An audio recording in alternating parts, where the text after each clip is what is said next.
Hello everyone, I'm Lei Qiyuan, a PhD student from Peking University.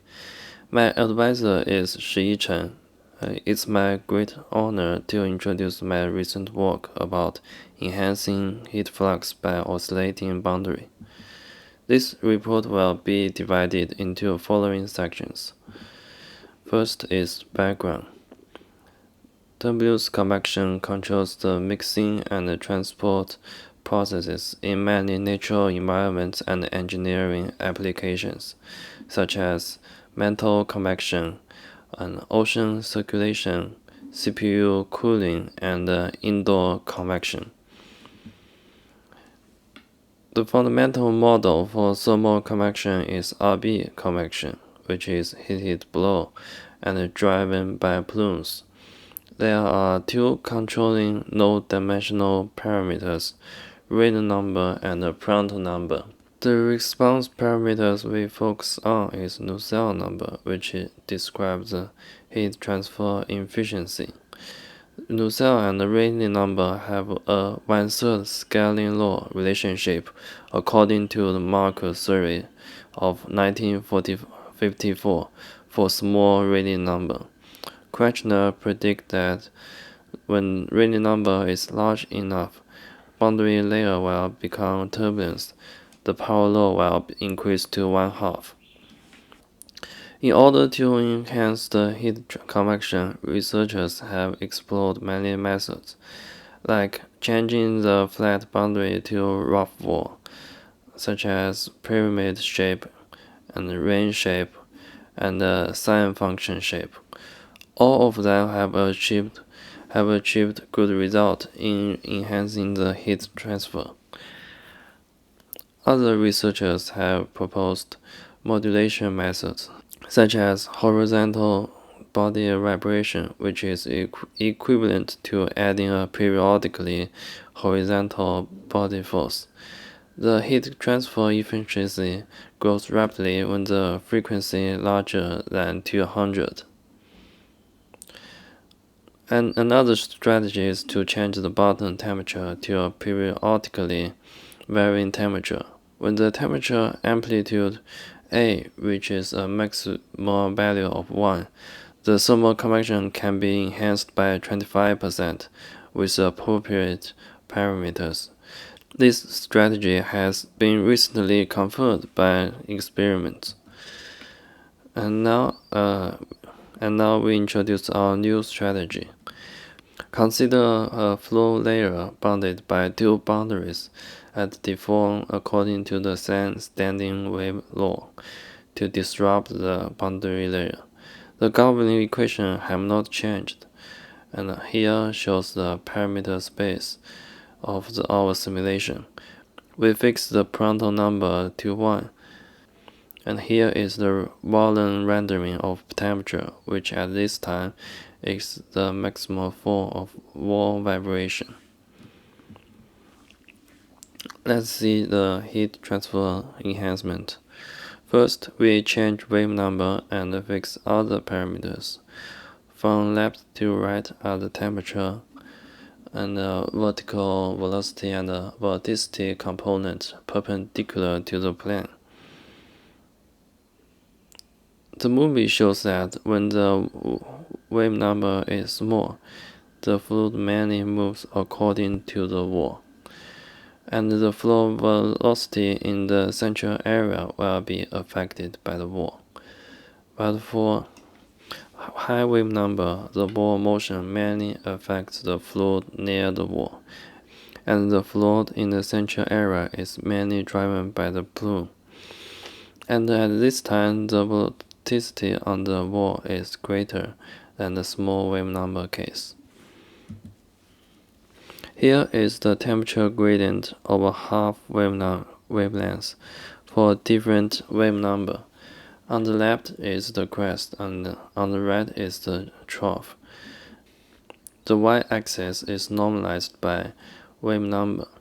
For small wave number, the temperature gradient is close to the standard RB convection, but for large wave number, the wall heat flow mainly comes from the wave crest. Temperature gradient becomes small in the trough because the heat will be trapped in the trough. Let's look at the change of Nusselt number and the Reynolds number with the wave number. Here we fix the frequency to 1, changing the Rayleigh number and amplitude.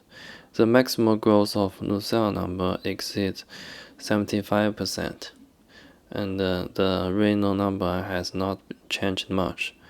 And here is the temperature and the velocity boundary layer thickness for the standard RB.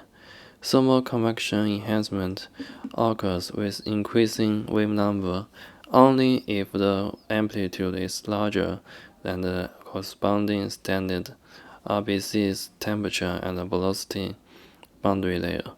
For example, when the Rayleigh number is equal to 10 power 6 and the amplitude is equal to 0.04, which is smaller than the velocity and the thermal boundary layer, there is no heat flux enhancement.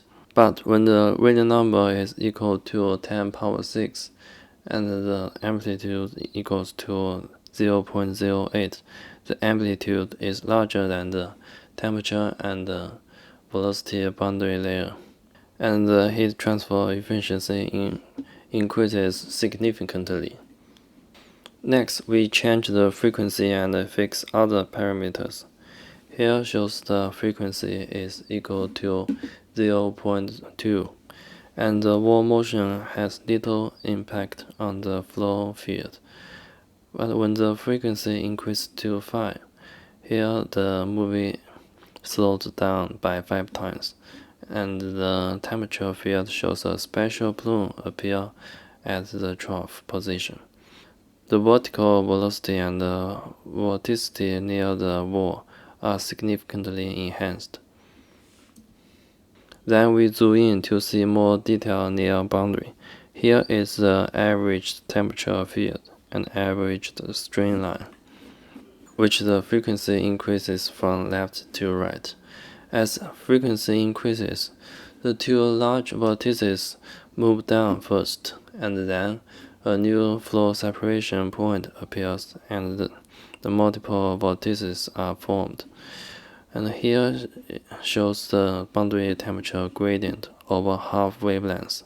Since the wall flow field changes nonlinearly as the frequency increases, the temperature gradient also changes nonlinearly. Changing the frequency can significantly affect the Nusselt number and the Reynolds numbers. In all cases, the maximal growth of the Nusselt number exceeds 100% and shows no tendency to saturation. The growth of Nusselt number is accompanied by the growth of Reynolds number. The dashed line is the frequency equal to 0, which means static rough wall.